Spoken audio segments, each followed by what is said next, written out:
समृद्धी महामार्गावरील कारंजा येथे काम करणाऱ्या मजुरांनी भारत भगत यांच्या नेतृत्वाखाली चक्काजाम आंदोलन करण्यात आले। कारंजा तालुक्यातील समृद्धी महामार्गाच्या कामासाठी आदिवासी धुळे जिल्ह्यातील शिक्रापूर येथील महिला आणि पुरुष मजूर आले होते। तब्बल 4 महिन्यापासून ठेकेदाराने त्यांचा पगार दिला नाही।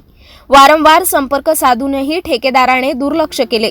त्यामुळे संतप्त झालेल्या मजुरांनी आज समृद्धी महामार्गावर चक्काजाम आंदोलन पुकारले।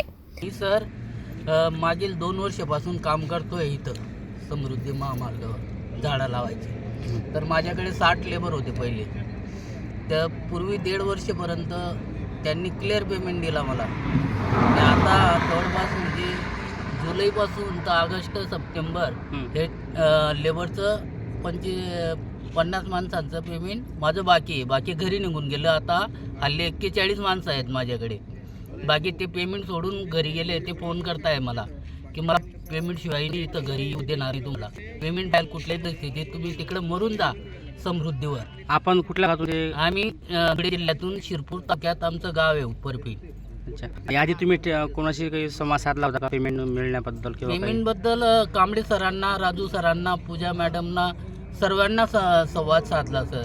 यावर समृद्धी मार्गाचे याचं बोलणं काय आलं? नाही, ते ठेकेदार आहेत ना, त्यांच्याशी संवाद साधला। प्रलंबित वीज जवळपास 2.5 लाख रुपये आणि काही मजूरसुद्धा आहेत जे बाहेरगावून आले, ज्यांना कोणी 1 रुपयाची उधारी देत नाही। ते गेल्या 8 दिवसापासून विकासकारीने ध्वस्त आहेत आणि शेवटी नाईलाज असतो मला व या मजुरांना आमचे पैसे मिळण्याकरिता समृद्धी महामार्ग जाम करण्याचा प्रयत्न करावा लागला। आणि तो महामार्ग जर आमचे पैसे मिळाले नाही तर जाम करू आणि पैसे मिळेपर्यंत आम्ही कुठेही बसण्यास थांबण्यास तयार आहोत। जोपर्यंत आमचे पैसे मिळणार नाही तोपर्यंत आम्ही घरी जाणार आहोत। पोलीस प्रशासन तातडीने घटनास्थळी दाखल झाले। कार्यकारी अभियंता अतुल भोसले यांनी आंदोलनस्थळी भेट देऊन आज 4 वाजता वरिष्ठ अधिकाऱ्यांसोबत बैठक घेऊन पगार लवकरात लवकर मिळवून देण्याचे आश्वासन दिले। या आश्वासनानंतर कामगारांनी आंदोलन तात्पुरते स्थगित केले।